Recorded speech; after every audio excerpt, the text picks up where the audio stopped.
The stillness of the night in Gilmer, Texas, was abruptly interrupted by the shrill ring of the phone at the police station. Officers on duty exchanged glances, the monotony of their shift punctured by the unexpected call.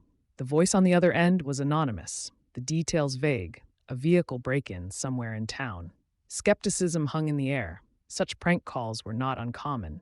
Yet, protocol demanded attention, and so they noted it, albeit with a hint of reluctance.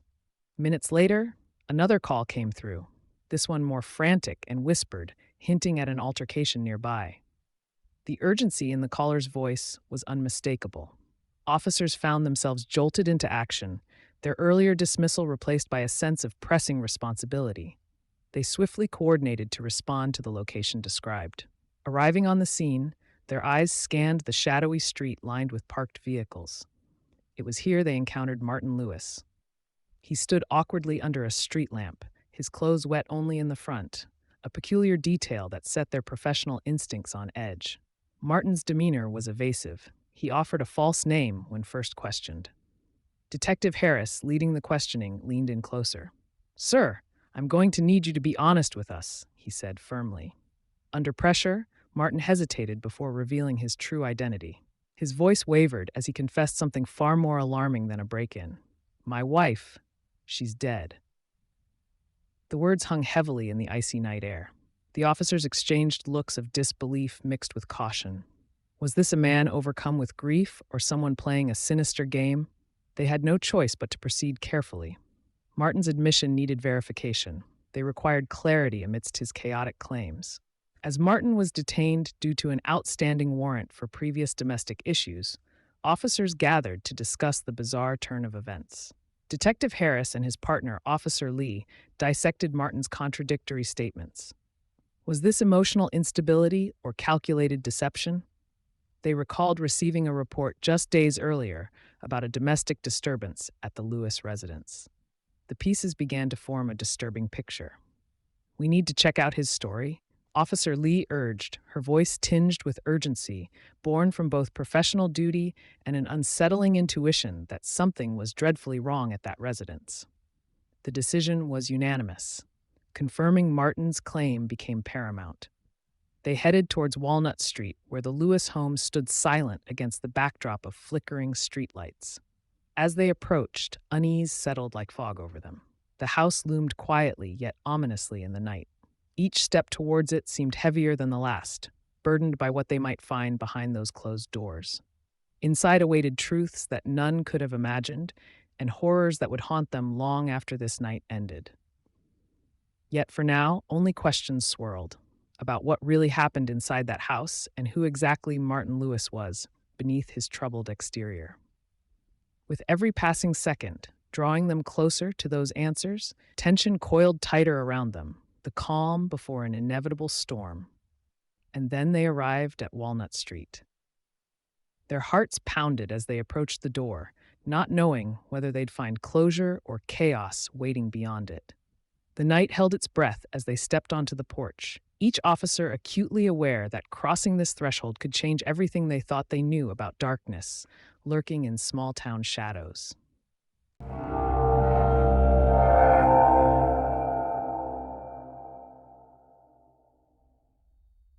The officers stood before the Lewis residence, the quiet of Walnut Street enveloping them like a shroud. Detective Harris exchanged a knowing glance with Officer Lee, both acutely aware of the gravity of what lay ahead. The doorbell rang out into the night, unanswered, each ring echoing their growing apprehension. Harris knocked firmly, his knuckles meeting wood with a resolve that belied the uncertainty within.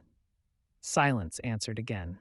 He turned to Lee, who nodded, consent to proceed with force if necessary. With a shared nod, they breached the door, the wood splintering under pressure as they stepped into the dim interior. The living room was shadowed and still, its silence shattered by the horror that lay at its heart. Karen Lewis was sprawled lifeless on the floor, her body surrounded by a dark, sticky pool that told of violence untold. Nearby, the splitting maul axe lay ominously discarded, its handle glistening under the weak light. Stunned by the gruesome sight before them, the officers felt a chill settle over their professional facade, a sobering reminder of the reality they faced. The transition from Martin's erratic behavior to this chilling scene redefined their task from speculation to homicide investigation. Secure the area, Harris instructed, his voice steady despite the tumult within.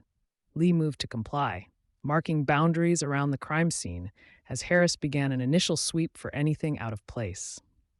Inside Karen's phone lay a message, unsent yet haunting in its simplicity. "I'm worried about Dad," it read, time-stamped at 12:55 a.m., moments before her life was brutally extinguished. Each word painted a picture of dread and domestic discord that preceded this fateful end. As they worked, tension simmered beneath their professionalism. The need to preserve evidence clashed with the emotional weight of what they witnessed, a tableau of human tragedy etched in blood and silence. With forensic specialists summoned to process the scene, Harris and Lee knew their immediate task lay beyond these walls, informing those left in Karen's wake and piecing together fragmented narratives into cohesive truth. Back at Gilmer Police Station, a different kind of storm brewed. Calls needed to be made. Family to be notified gently yet firmly about what unfolded on Walnut Street. Meanwhile, discretion was paramount. Too much detail leaked could incite panic among neighbors, already wary from whispers and suspicions. Detective Harris listened as Officer Lee relayed information from a neighbor, a witness to an argument that tore through the night just hours before Karen's death. This revelation confirmed suspicions of domestic turmoil within the Lewis household and added weight to Martin's volatile nature. Clues began lining up like pieces on a chessboard, yet none revealed checkmate. They merely suggested paths fraught with complexity and emotion. As they gathered statements and sifted through evidence at hand, there was talk of forensics soon arriving with insights that could anchor timelines and motivations more firmly into place. But even as they prepared for these revelations, an unsettling undertone crept into their thoughts. What truly transpired between Martin and Karen in those final moments? What unseen tensions brewed behind closed doors? The air in Gilmer seemed charged with questions waiting to be answered, each discovery promising clarity yet unveiling deeper shadows beneath. Just as they began contemplating their next steps towards unraveling this tangled web of violence and mystery, an urgent call interrupted their deliberations. A call not from forensics, but another officer bringing news from across town that threatened to shift everything once more. Harris felt his breath catch as he reached for his radio, poised on the brink of revelation or new disaster, a cliffhanger that promised no easy resolution.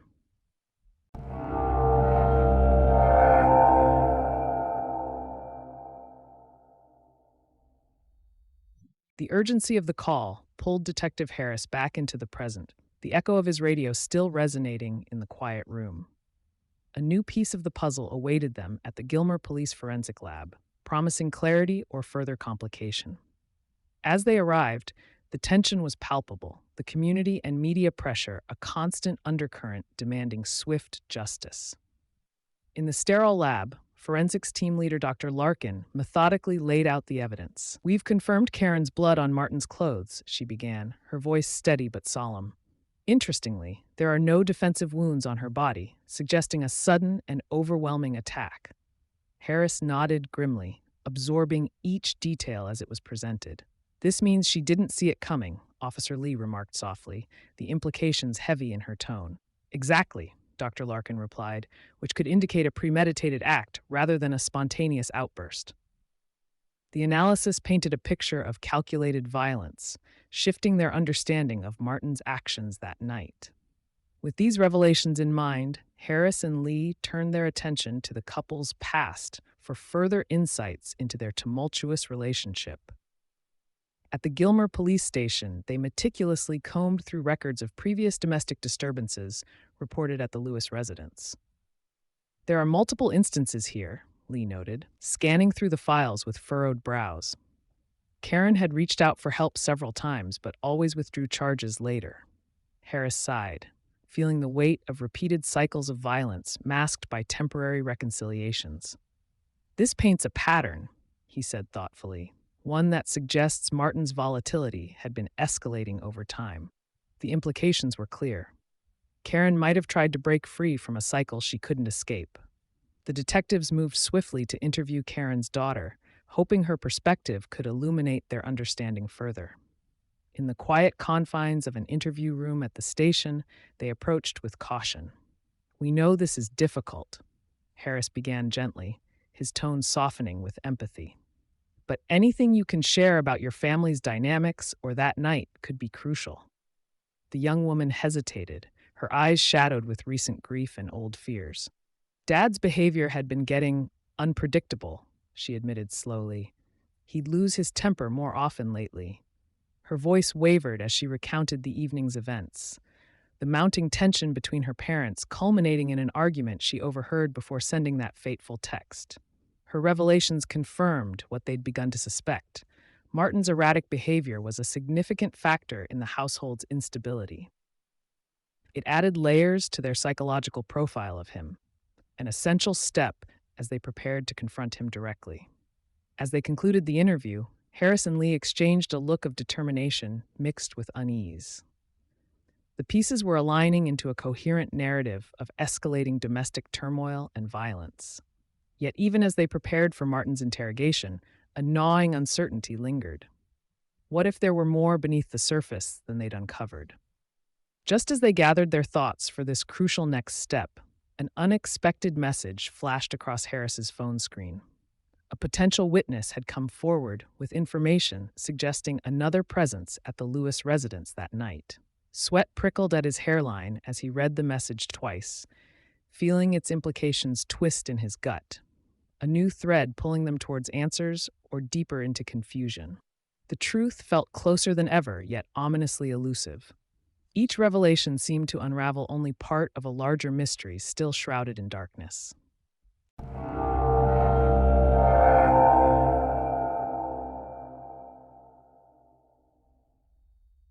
Detective Harris felt a chill run down his spine as he processed the message about a potential witness. The implications loomed in his mind, yet there was no time to linger on them now. Instead, the task at hand was to prepare for Martin's interrogation, a pivotal moment that could either solidify their case or unravel it. The interrogation room at the Gilmer police station was prepared meticulously. The setting was strategic, calming yet imposing, designed to coax truth from Martin's volatile temperament. Officer Lee adjusted the lighting, ensuring it was neither harsh nor too forgiving, creating an environment that pressured Martin psychologically while keeping him from feeling cornered.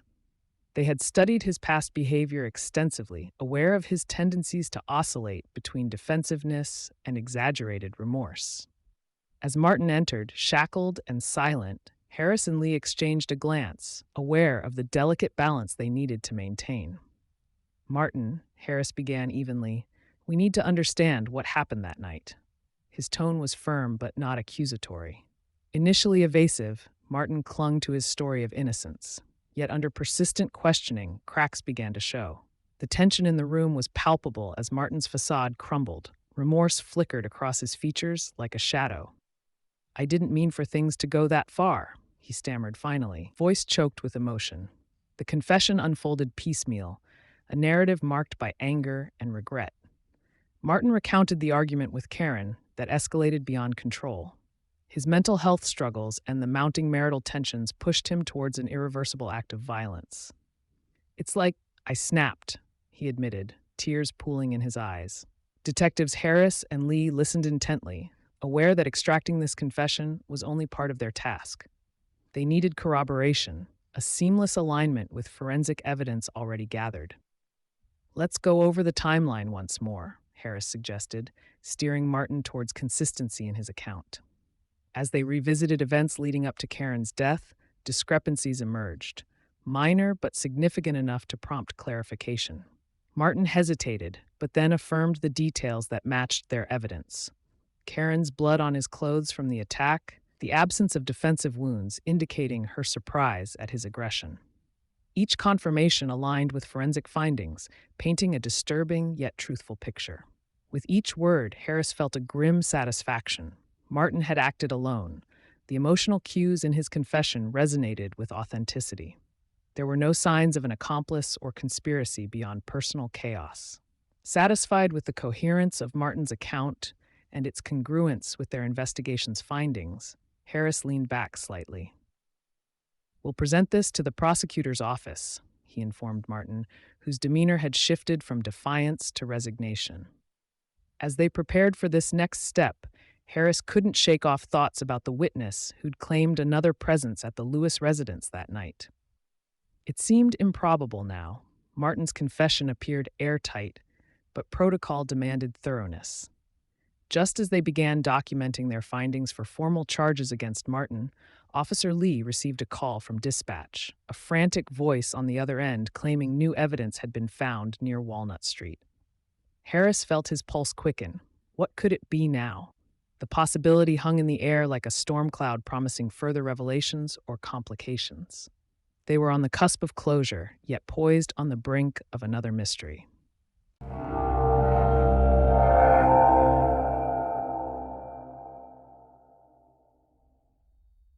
Detective Harris could feel the tension in his shoulders as the call from dispatch about the new evidence lingered in his mind. But first, the immediate task was to observe the community's reaction to Martin Lewis' arrest and confession. The Gilmer town square buzzed with a mix of anger, disbelief, and sorrow. Residents gathered in small groups, their voices rising with emotion. Some community members rallied for empathy towards Martin, citing his mental health struggles. "He's been sick for a long time," one local insisted, his voice carrying over the murmurs. Others stood firmly behind Karen's family, their faces set with determination. "Justice for Karen," they chanted, holding signs aloft. Detectives Harris and Lee made their way through the crowd, documenting the variegated sentiments. Conflict was palpable. Heated discussions erupted, revealing deeper town biases and polarizations. Reports emerged of conflicting community support networks forming overnight, each faction defending their stance with fervor. As Harris observed this unfolding social landscape, he noted how these divisions could complicate the trial. The community's fracture mirrored a broader narrative clash between empathy and justice, a dynamic that could influence legal proceedings. Transitioning from the square, Harris and Lee focused on the next step, ensuring solid legal processes amidst the simmering disputes. At Karen's memorial service, held in a small local church, the emotional weight was almost tangible. Friends and family gathered to honor her legacy, their grief interspersed with tender recollections of her life. As heartfelt speeches echoed through the sanctuary, stories surfaced about Karen's quiet acts of kindness, gestures previously unknown that painted her as a beacon of compassion. The media presence was carefully managed, allowing space for mourning while subtly shifting public perception. These revelations deepened empathy among attendees and beyond, recasting Karen not just as a victim, but as an integral part of the community fabric. This shift in public narrative began to affect prosecutorial strategies. Detectives understood that the humanization of Karen's story could pivot community sentiment further against Martin, complicating defense approaches. The transition from personal remembrance to legal confrontation was stark as proceedings commenced at Gilmer Court. The courtroom buzzed with anticipation. Public opinion hung heavily in the air as an unspoken participant in the trial. Inside, legal complexities unfolded with precision. Martin's new public defense team pointedly highlighted his mental state as a crucial trial element. This strategy opened debates about culpability under duress versus premeditated violence, a narrative that promised to shape ongoing legal battles. Harris listened intently as arguments were laid out, aware that public opinion could sway perceptions of justice sought by Karen's family versus understanding sought by Martin's supporters. As the session adjourned for the day, Harris felt a sense of transition. Storylines were set not only for courtroom drama, but also for broader community reconciliation efforts, a path fraught with challenges yet necessary for healing. Yet as he left court that evening, Harris couldn't shake off a thought about the dispatch call, the potential new evidence waiting near Walnut Street. It beckoned with possibilities either clarifying or complicating what seemed like an already closed case. In this moment of pause before returning to potentially significant new discoveries, a chilling realization settled over him. Justice sometimes hinges not merely on truth, but on perspectives, each shaped by myriad influences from evidence to empathy.